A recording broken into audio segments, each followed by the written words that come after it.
Caribbean people. The world knows that we're vibrant, creative, athletic, but innovators?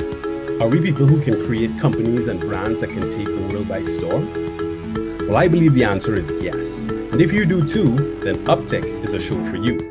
We'll meet entrepreneurs, innovators, and leaders who are building a new generation of Caribbean companies and brands. We'll learn from their ups, downs, and overall experiences. I'm your host, Chike Farrell.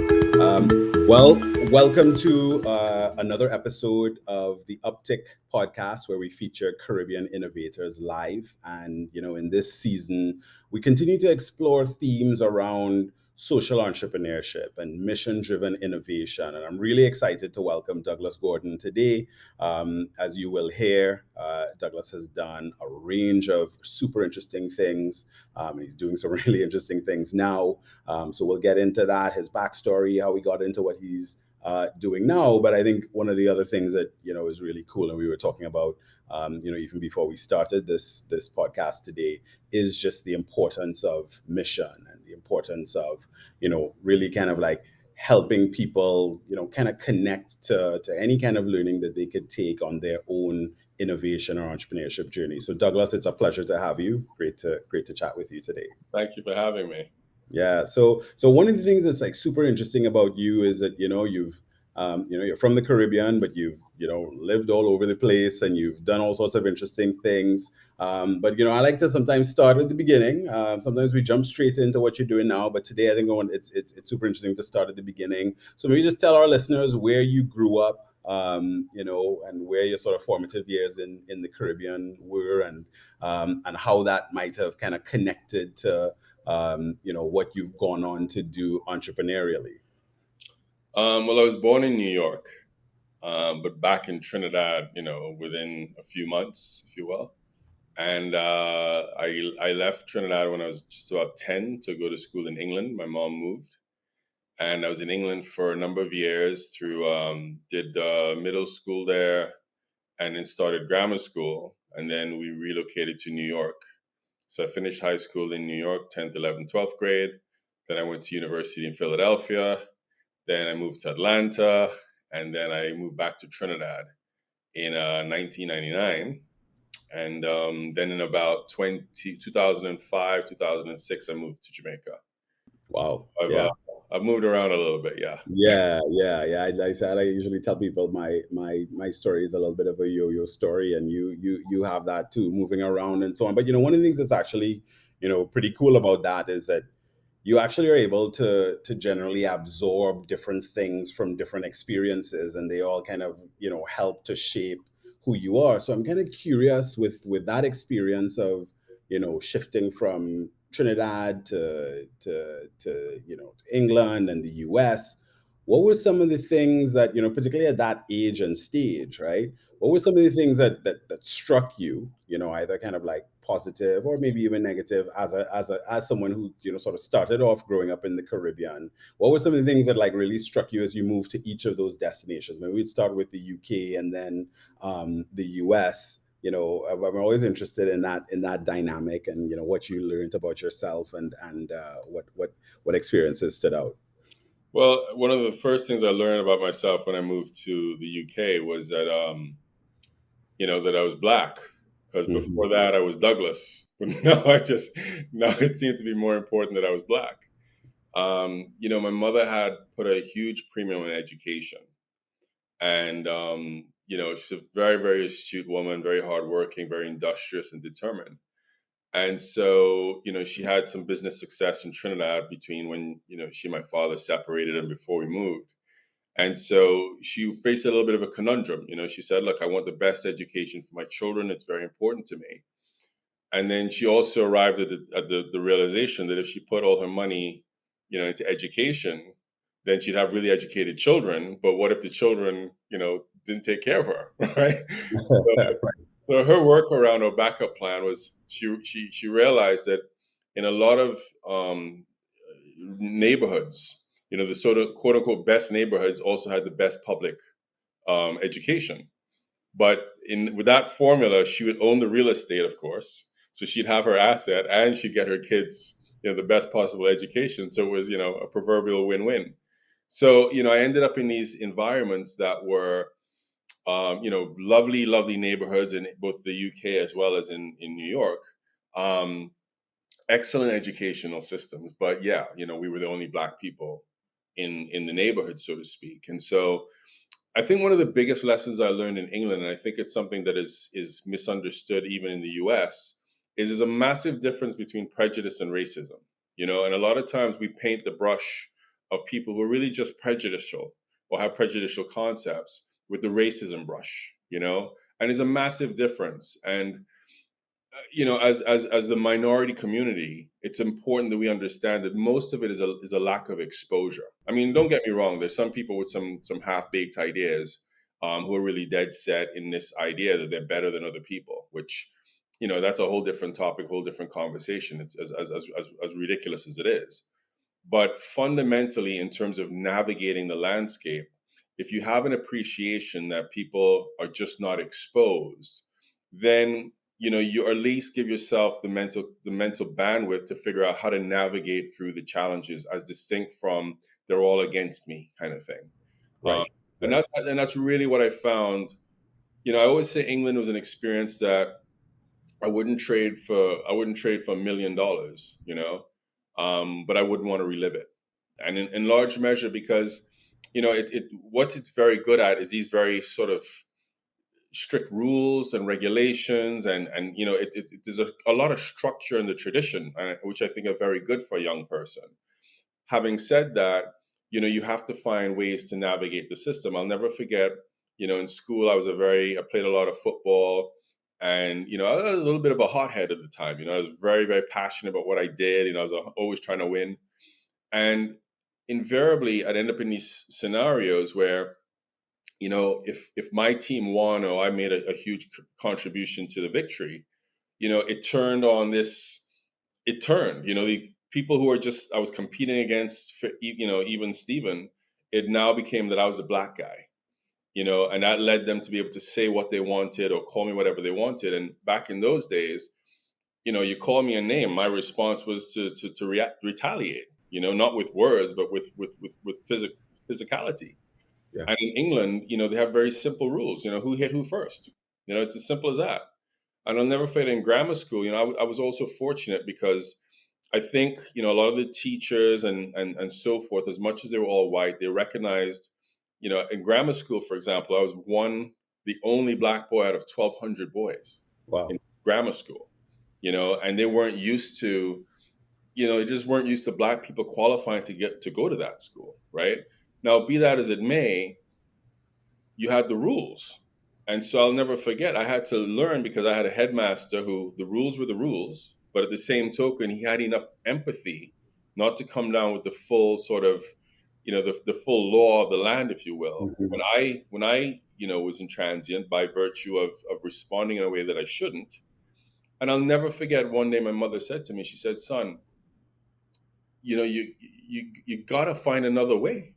She didn't tell me what the way is. She didn't come into school and argue my case for me. She just said, son, you have to find another way. And I realized that the rule was who hit who first.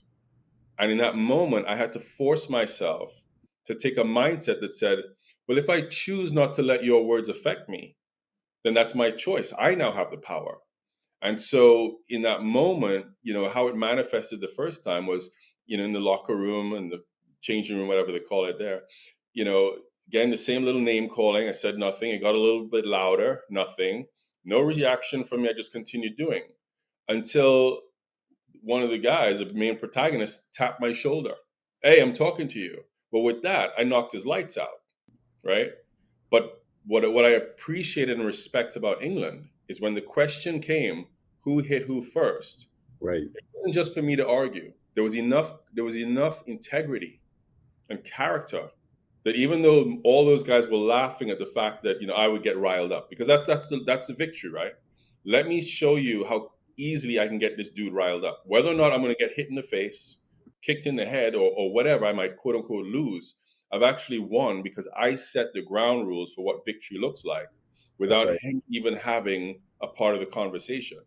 And so that's where I really learned that words have the power that we give them. No, Yeah. no more, no less. And And so everything changed in that moment, is as far as that ability to allow racial words and epithets and whatever to impact me versus me having the control to decide, that's enough. And now I'm going to come back with a response, or I'm going to ignore you. But I have yeah, the power. I think It was a there's very pivotal learning for me at that juncture. I was very young, but it did a lot for me as I got older. well, yeah, it's interesting because I mean, as I listen to that and you kind of talk about, yeah, my mind is tuning as well because I'm thinking about, as you said, the impact of words. I'm thinking about adaptation, which in sort of the modern world, a lot of times we talk about, topics of, innovation and building and businesses, but in the modern world where you're interacting with and competing with the world, adaptation is super important. So I kind of like, was intrigued by that. And then there was another thing you talked about, which is mindset. And that's something that I talk about with my teams and so on in the Caribbean all the time, right? I want them to read growth mindset, and I want them to understand that you are in way more control than you realize of how you react, how you adapt to situations, and whether you take the positive side or the negative side, and how you kind of operate within that construct, which is something that most people have to find their way to. You don't get taught it in school per se. So yeah, so there are some really interesting takeaways that you mentioned there. So okay, so that's super cool. So then how did that juxtapose as you then moved to the US and spent time in the US? Were there, sort of different takeaways that you had and sort of a different now dropped into a different environment that you feel like also had connections to how you then evolved as a person or in your career? Yeah, absolutely. So when I moved to the States, a town called Scarsdale in New York, which is well known for its, as a town and its education and so forth. But again, it was the same thing. There's four black children in the whole junior and high school. Two were twins, and the other one was my sister, right? So, but that was the environment. And but what was different for me is now they had more Asians, and it was boys and male and female. So it almost seemed like a cosmopolitan environment to some degree relative to what I was coming out of, and so it's easier to navigate. But what I respect about the U.S. is people to me are more, we can, it's just more honest. It's especially in New York, there'll be people who just don't want to deal with you back in those days because you're black, but it. It's not like in England where it felt more like, everybody's polite and nice, but then you realize that that person that you thought was your friend or your colleague or understood where you're coming from, blah blah blah, they had no interest in you because they were absolutely set against having anything to do with you because of how you looked. So, some of those learnings were just, they helped to toughen you up. But for me, what was important as a foundation were my parents were always very much about accountability. People call it tough love, and it is in some ways, but it always became, what did you do to get into that situation, and what are you going to do to get out of it? It wasn't like, that's so unfair, son. Let me come in and take care of that for you. Yes, it's unfair, but what are you going to do about it? That was really more the landscape for me. So it was, again, coming into this environment and figuring out how to navigate in that environment. And I think that when you talk about adaptability, that's the essence of what life is. It's going into a space and figuring out what is the outcome that will serve me, and what's the best way for me to behave within this circumstance to get what I want. And I see people feeling like, we have this need, or I don't know what it is, but I see sometimes as black people, folks come in and they want to be however they want to be within a certain environment, and it sometimes attracts attention. And I'm not saying anybody should be less than they want to be. I'm saying we must be focused on what we want out of a given situation, and then we can then be ourselves to the extent to which the behavior in that context will serve our outcome. And so for me, it's allowed me over time to go into environments and be completely comfortable, whether there are more black people there, all black people there, no black people there. I'm very, very versatile and comfortable. And I think that is so important, that we have that sense of self and that sense of belonging, into these environments. So I have nothing to prove. I don't need to be louder than the next person. If somebody's talking crap that I know better facts on, I don't need to correct them if that doesn't serve me in that environment. Of If it course. makes it more important for them to think that I'm not as smart as they are, no problem, right? I'm not going to dumb down who I am, but I don't necessarily need to speak up and get up into someone's face. And I think those are the things that matter, because what I've also found, GK, in all of this is sometimes when you're quiet and people underestimate you, and then they ask you about a topic, and then they realize that they've invited you into the conversation, but you know a far lot more than the people who've been dominating the conversation. You know what you get out of that, most importantly, is a degree of respect. And you Yes. get a degree of credibility because you weren't trying to be louder than the next person when nobody was actually, pursuing the conversation or trying to understand the facts. Now that they are, you can hold your own, and it really is a very powerful thing I've found over time, to where people can walk away and say, wow, that guy really impressed me, or what have you, because you are comfortable in your space. You're okay with your silence. You're okay with somebody not knowing, because the next time around, when you do have that opportunity, that same person who saw you in that first setting is like, dude, if you knew all of that, why didn't you say it the first time? Because it Mhm. didn't serve me. That wasn't Yeah. an environment. That wasn't that I want to get in an argument over. It just wasn't that important. If it Sure. is important, be sure I'm going to put my flag in the ground and hold my own. But I'm not going to make the unimportant important just because I want you to know who I am. Yeah. Those are some of the things I learned.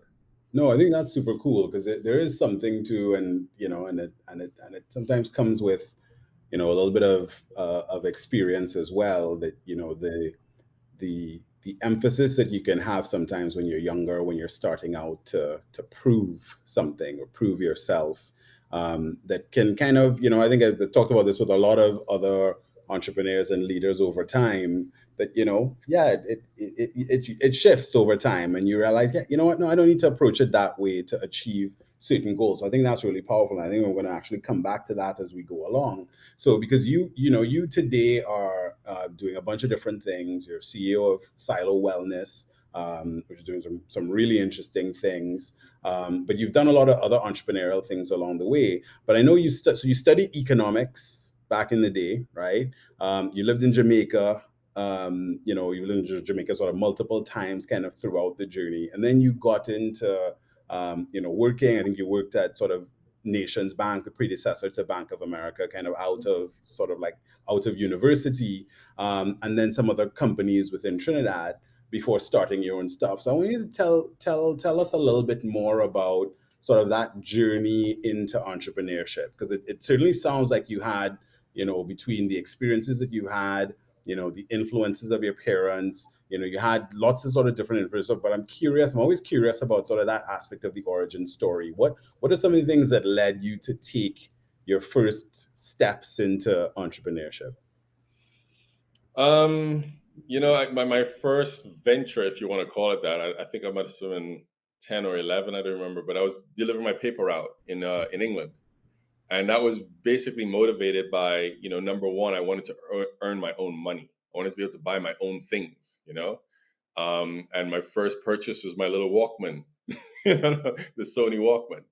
But from there, I always had, thankfully for me, the real life examples of hard work and application from my parents. Right, so I was never afraid of hard work. The worst word you could use in the house growing up with my mother was bored.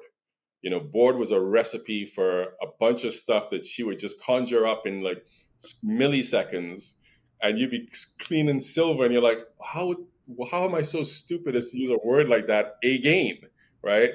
But so I had that embedded in me, that activity, that desire in my own self to be productive. To if there was more time, what else could I do? And that's just really how I looked at it. And so when I left, all through my experiences, I worked. When I was in New York, I worked at Pottery Barn, like wrapping stuff and sales and all that good stuff.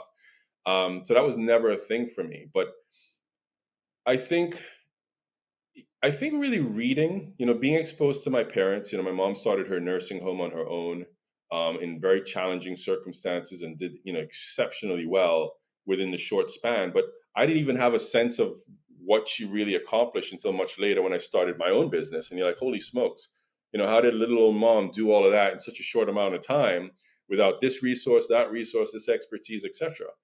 And so having had that as a baseline, which I think, inform your fundamentals, a lot of it comes from reading. I think whatever my inherent inclinations toward entrepreneurship or business or what have you, a lot of it was fueled by reading. I read some great entrepreneurial biographies, and I used to consume magazines like a beast. I used to think that Business Week is $2 back in the 80s. Right now I think it's $10, but it's $2, and if you get one article out of that whole $2, you sound like a genius. The information it gives you in the right context really helps to amplify your knowledge.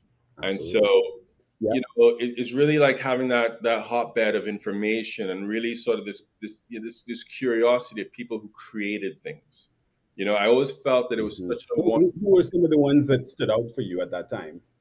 back in the day, Richard Branson, Phil Knight from Mm. Nike, Carl Icahn, Mike Milken, those I used to follow a lot the financial markets in New York. So, I'd read about Ivan Boesky and all these different, like a lot of corporate raiders, by the way, back in the 80s, Yeah. but also like Right. Reginald Lewis from TLC Beatrice and what he accomplished, back then as a black man. These were the things that I read about, and was able to sort of, it just fueled a fire in me to say, listen, I think this journey of life has to be about what you create. It has to be about a legacy that says, I did something that no one thought I could do, or it created this lasting benefit. And that had huge appeal to me in ways that I recognize now that didn't really inform in that same manner when I was younger. But now I see it for what it Mm. was. It was this burning Yeah. passion and desire to create something, to build something, and really feel that you could grasp all these, all your potential. I feel very blessed. I'll tell you, like as a human being on this planet, there are a lot of things that came to me as gifts. And in some ways, I have carried them for most of my life as burdens, believe it or not, because I always Mhm. felt like I was Mhm. given so much. So I have to work harder. I have to do more. I Right. have to Right. realize, the potential from these gifts. And that can be motivating, but it can also be somewhat destructive, because you're not able to Sure. stop and think, how do I continue to grow as an individual? You're always thinking, I need to do more, I need to accomplish more. And if you don't sometimes stop and appreciate what you have, your next iteration is not going to build on it as much as it is going to be just starting in parallel or below. And it's very important to have that sort of Yeah. mindset of gratitude and so forth. So those are some of the things that inform me. And then I had a wonderful experience at Nations Bank. I had a great job, and even got to a place where there was a program. You do this for X amount of years, and then you get to that. And we Sure. went through this program, and I was a top performer in the program, and I was underwriting at that time credits that much more senior individuals were giving me to underwrite, or the bank was asking me to underwrite. And I just was like, okay, well, this is awesome, but I'm now way past what my role is supposed to be. So what's next? And the bank said, well, Right. cool yourself. You've done a great job here, and what you're doing is fantastic, but just relax. You're going to do this for another couple of years, and then And I was like, well, no, that doesn't work for me. Because I had Yeah. a very interesting conversation. The EVP who actually hired me, I met him on a plane when I was going up to New York one time. I had a side job in New York with an investment banker. So I'd fly up to New York on a project on the weekends, twice a month or so. And I met him on a plane, and he was like, "Wow, okay, come into our division," which I did. But I said, if I'm not ready for the next step when I'm supposed to be there, then don't put me there. Okay. But if I'm Mm. ready for the next step before I'm supposed to be there, then I don't expect to be held back. And if Right. that works Don't for slow me you, that down. works for me. And so I had come to that point where I was like, well, hold on a minute. These guys are telling me I just need to stick around, for another 18 months treading water and that's not going to work for me. So I attended my resignation. And, the bank did something that they don't typically do. And I'm not saying this to show off. I'm really saying it because I feel that if you're strong in your convictions, things will work out. And, they ripped up my resignation, cut a long story short, and created a new position for me. And that allowed me, that's why I actually did some work in Seattle as well. I ended up doing some work in Florida and kind of moving around a bit. But got to a Okay. point with that probably about after 18 months in that role where they gave me a really great offer for my next year's contract or so forth. And I was like, if I take that job, I'll never leave, right? If I take that job, I'm now Hmm. on a sort of Yeah. like income earning trajectory. I'll never leave. And I've always had this desire to go back to Trinidad. You know, with all that moving around when I was younger, the only constant in my life was, well, I won't say the address right now, but my father's home in Glencoe. That was the only Hmm. constant. There were all Hmm. these homes, all these schools, and not because of anything more than the age with which I landed in some of these countries. When I landed That's in right. England, it was 2 years of middle school, and then I went to grammar school, and then when I got to New York, I was coming in as a sophomore. The only school that I have started and ended with the class, well, sorry, the first school I've started and ended with the class was university, right? How many people Hmm. really say that? I mean, you let it sink in for That's a minute. right. It's kind of ridiculous, Yeah. remarkable, but that that sort of freedom, it comes with a cost, but that sort of freedom and that sort of self-reliance on being able to meet people, understand people, get along with people, and navigate and so forth, it fit with my personality. So Hmm. I started a side business when I was at the bank, sourcing stuff for companies in Trinidad. So I called it GVI sourcing, and I just went back. I decided at that point that I would leave the bank and leave Atlanta, go back to Trinidad, and really make a go of the GVI sourcing, and that's what I did. So from that point now forward, I've always been sort of my own quote unquote boss, having running my own entities, except now it's Silo, which I was brought in as the CEO. So yeah, but that's where that initial um, long answer, but that's where that Okay. initial sort of This mindset came came from. from. Yeah, yeah. Well, I think one of the things about, becoming entrepreneurial, whether you're doing one thing or a series of things as you've done, is that it's usually a baptism of fire. You usually, there are very few things that can prepare you for, being an entrepreneur and kind of having to cross so many different areas of capability kind of simultaneously. And it can trip up a lot of people, right? Because Mhm. Absolutely. it's pretty overwhelming.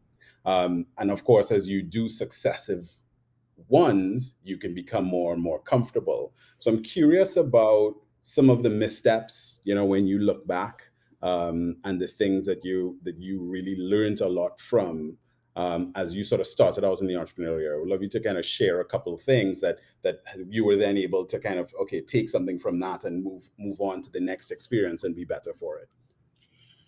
Um, I think the importance of having a properly resourced team is very important. And when I say that, I mean, that doesn't mean you have to be able on day one to go out and hire a CFO and a treasurer and this and that. It means that you have within your network or access to people with that expertise who are willing to help you. I think it's also very important to have a really clear sight on what success looks like for you in the business. A lot of people jump into it, me included, I think initially, with this sense of, oh, I can do this and I can build a business, right? But what is that long term definition of success for you in that business? Because the biggest mistake you can make, I think, is to be so married to the business that you can't see what a successful end looks like. That doesn't necessarily mean it's going to be something you sell. It could be something that you transition to the next line of management. There's a lot of different permutations there.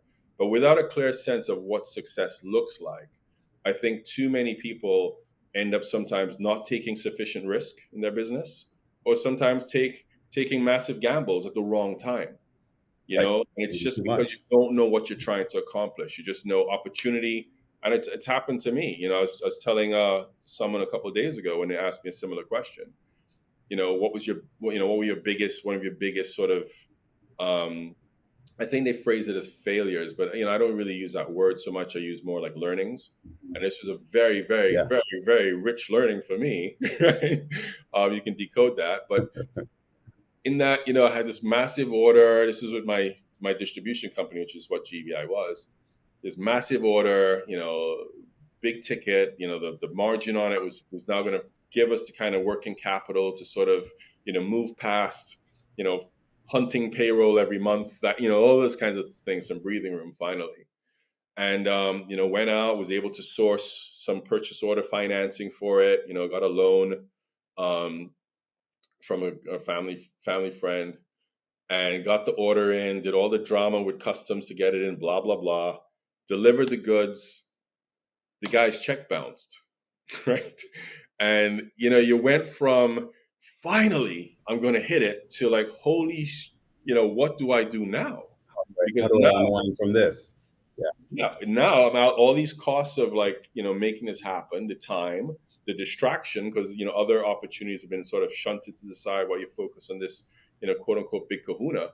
And now I owe all this money. Now I have to figure out, do I spend what I have on a lawyer to chase this guy? Do I, what do I do? And how do I get my money back? How do I get this loan repaid? And, is a huge learning in that it was a gamble.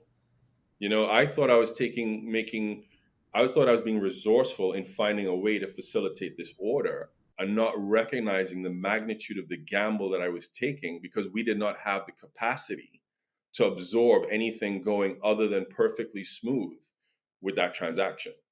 And, those are the things where I'm not saying don't take calculated risks. I'm not saying that at all. You're not going to succeed, in my opinion, if you're not taking a series of calculated risks. But I am saying, it's only when you sort of really fall down, recognizing that you think you might fall back to the ground, but now you found out that you fell into a hole. And now you got Yeah. to get Right. yourself out the hole, right? And it's just for people to have their eyes open, that if this goes sideways, I'm not landing on the ground, I'm landing in a hole. Okay. And once I know Mhm. that, then I can make that decision.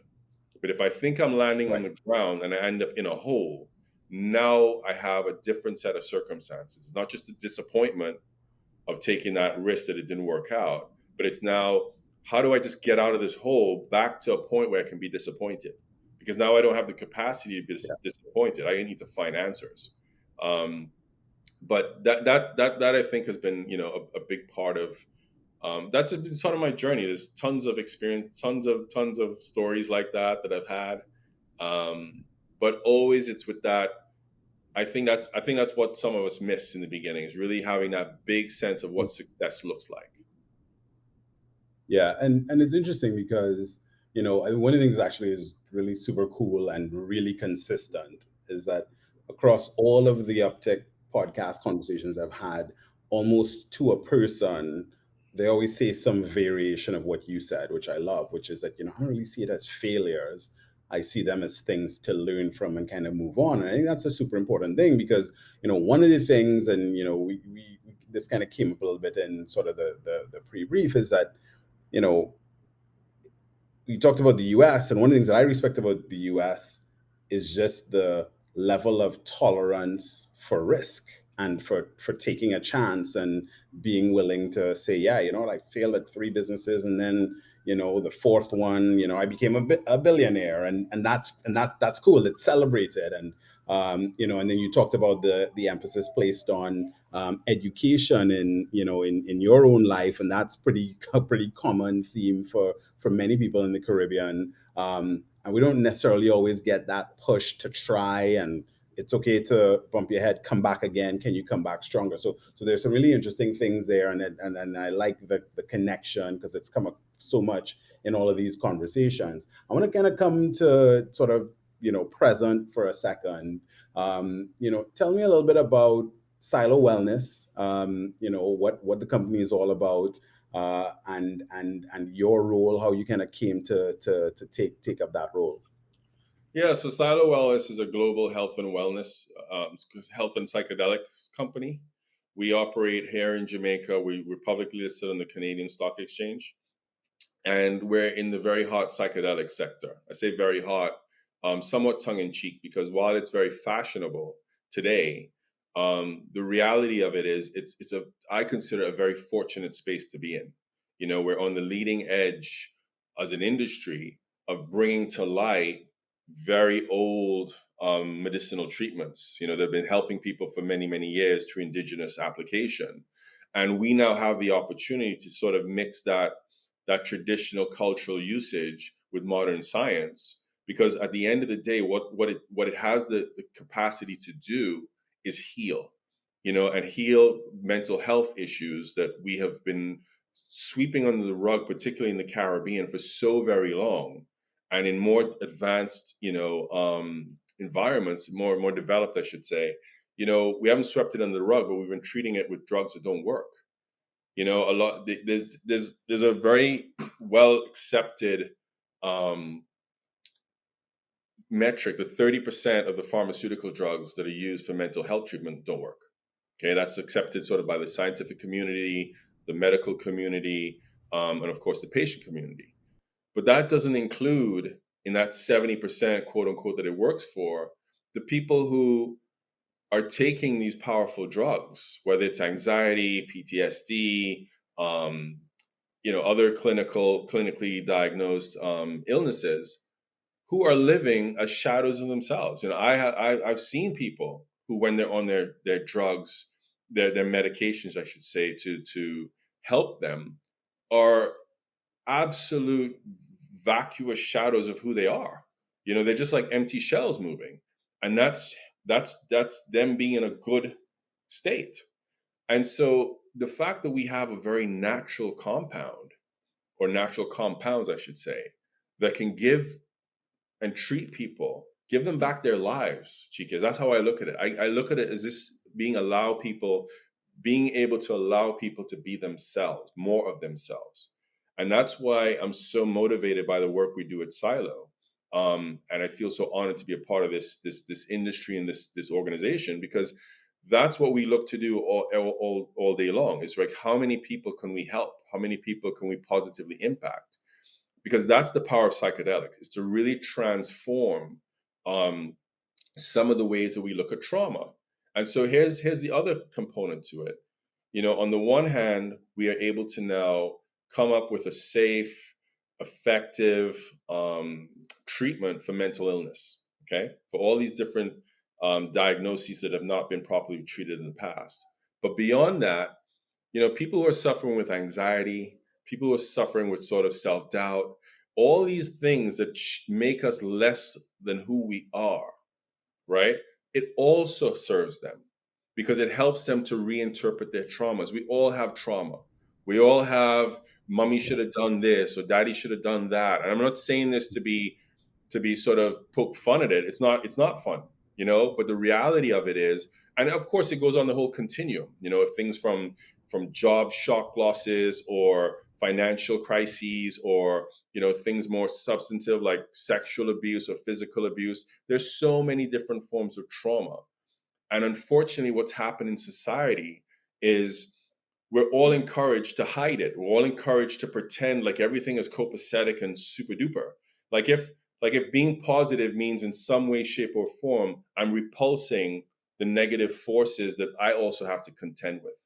And what psychedelics allow us to do, it allows the brain to do, is almost to rewire how we interpret some of those things. So the trauma is not dissipated, it's still there. It happened, but your reaction to it has now changed.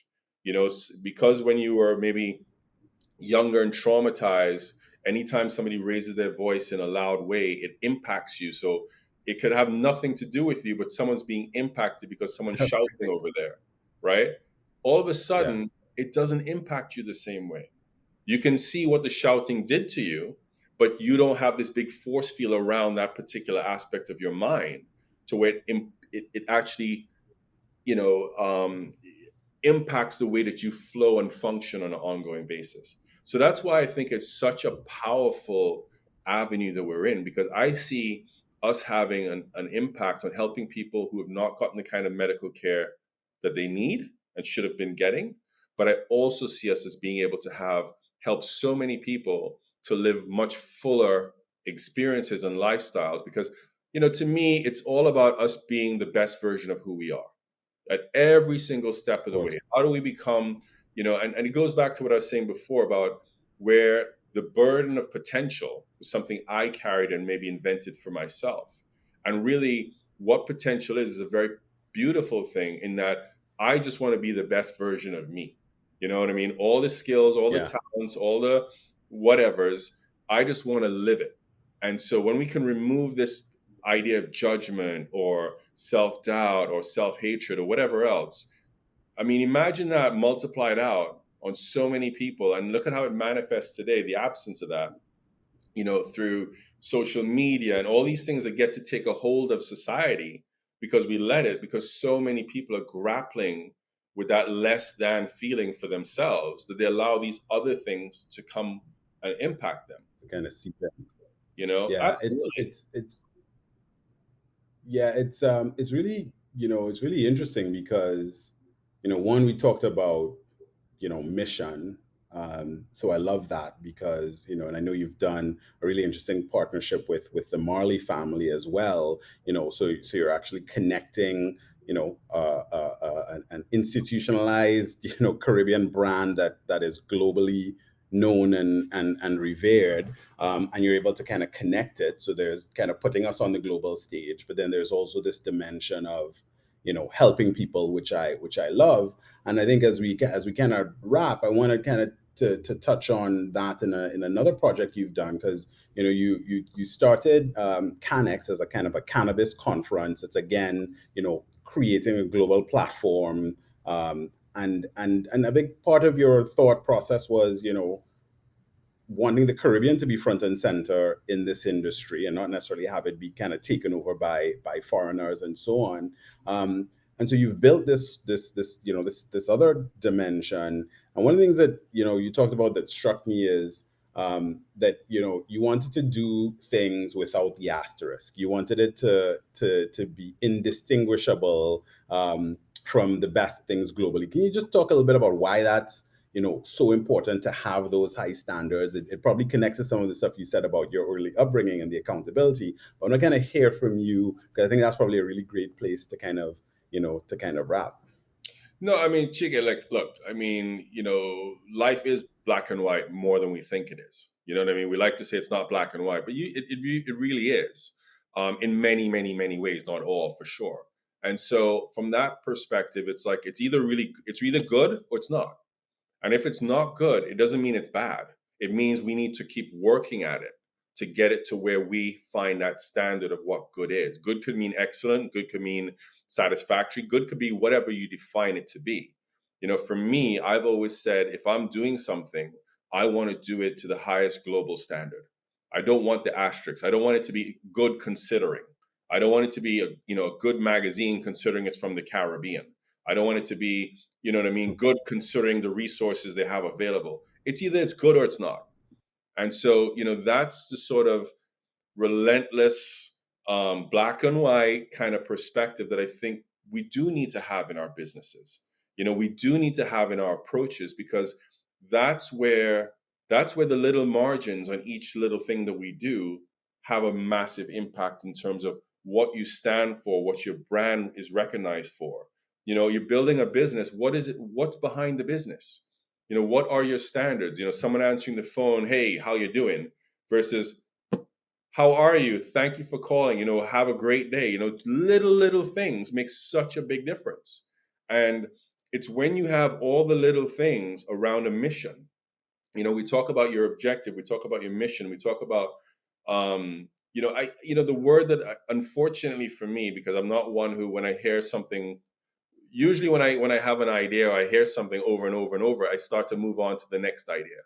But the word that I cannot even become though it's become a little bit faddish, and misuse at times, is authenticity. The authenticity of why you're doing what you're doing has to permeate throughout your business.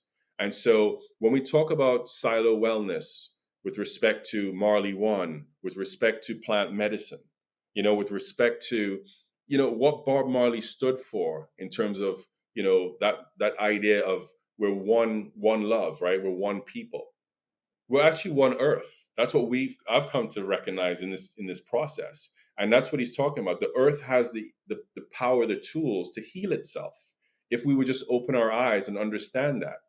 And so with CANEX, which you just, why did I start CANEX? I started CANEX because I remember reading, I was very peripheral about the whole cannabis industry. It's only from all the different journals and different things I was reading, that I saw this industry was coming up.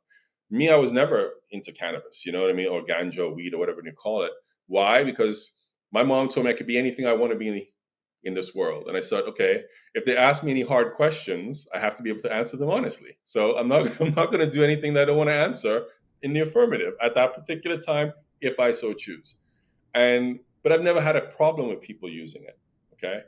But when I saw it coming along as an industry, the thing that really sat for me was, I remember one day reading in the Wall Street Journal that Peter Thiel had put $12 million, I think it was 12 million at the time, into cannabis. And it struck me because, here's Peter Thiel, one of the most seasoned and well-funded, venture capitalists out there. This is like a rounding error. This is Absolutely. like a charitable contribution that's not really worthy of a headline, right? But at the same time, Jamaica had just decriminalized and introduced the laws that would govern, regulate the industry here.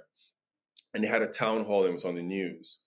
And, it had devolved into like bickering and arguing, and all because of fear, all because of this idea that, Canadians and foreigners are going to come in and take over the industry, and it's going to leave the Rasta man out and leave the local from being a part of the industry.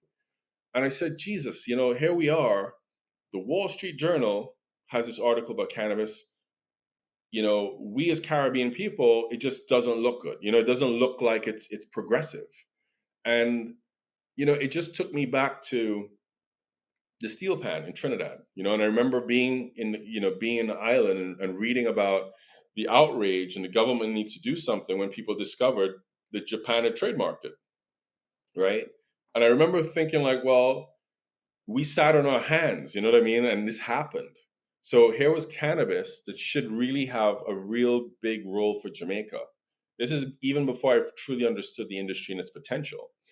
And, what could I do as a Caribbean person? Because I've always considered myself first and foremost a Caribbean person, right? Yeah. And that's where the idea of sort of getting people from across the world who are already in the industry to come and speak with people locally who want to be in the industry, or who want to move from the illegal to the legal, or those who are now considering investing. How do I get all those people in a room where there can be a cross pollination of ideas? There could be education, there could be the sort of foundational blocks for potential collaboration. And that's where CANEX was born, really, from that desire to just connect people.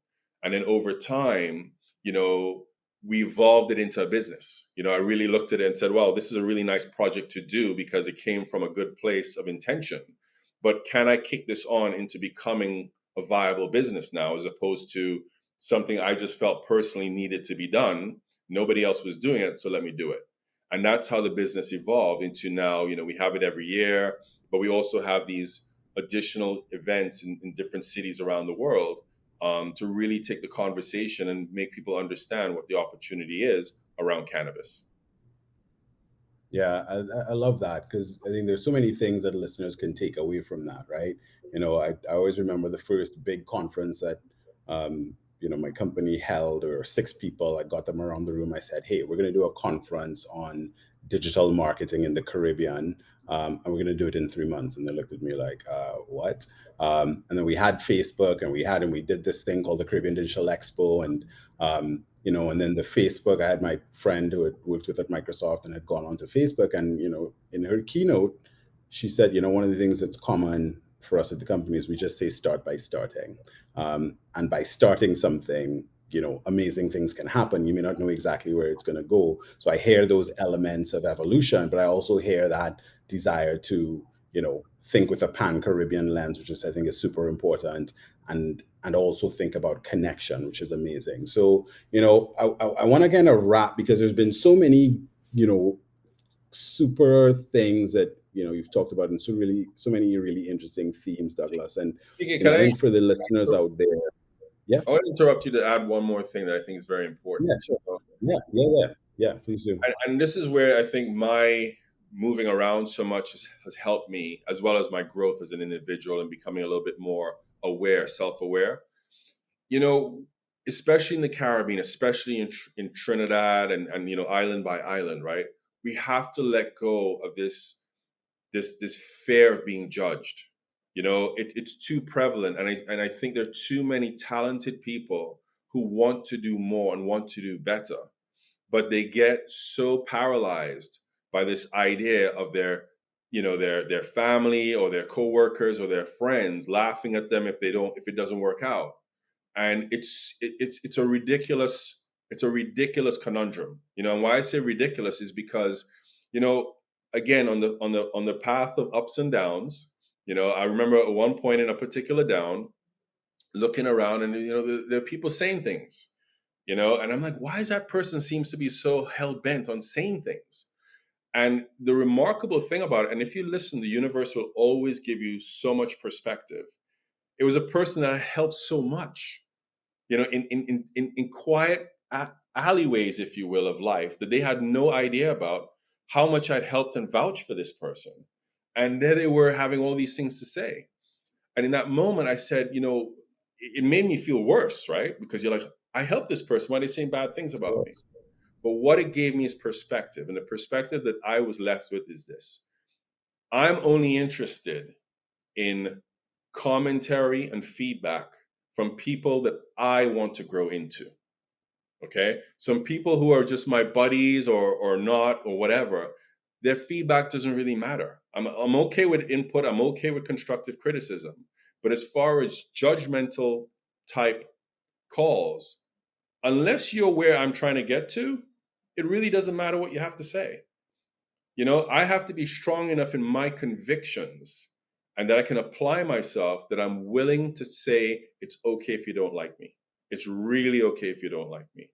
And that's one of the things that I lost many years of listening and learning from my father. He always used to say, life is not a popularity contest. It's much more important. He said this to me, Douglas, it's much more important to be respected than it is to be liked. And as I've gotten older and I've gotten a little bit more comfortable with myself, that's one of the things that I think I wish I had listened to earlier in my life. And that's one of the things that I want to say and share with anybody who's contemplating entrepreneurism, who's in it, who's in a corporate job that they hate and they want to go and do something different, is start. And that's why I jumped in, is start, do it. Yeah, Because the yeah, lessons and the learnings are going to be so rich and robust that you're only going to grow from it. And I think personally, that's the most important thing on this journey of life, is growth. I always want to grow. yeah. If I'm stagnant, I'm not happy. I always am pursuing knowledge, growth, challenge, maybe sometimes too much, but I go for it. You know what I mean? And that's what I encourage people to do a little bit more. Yeah.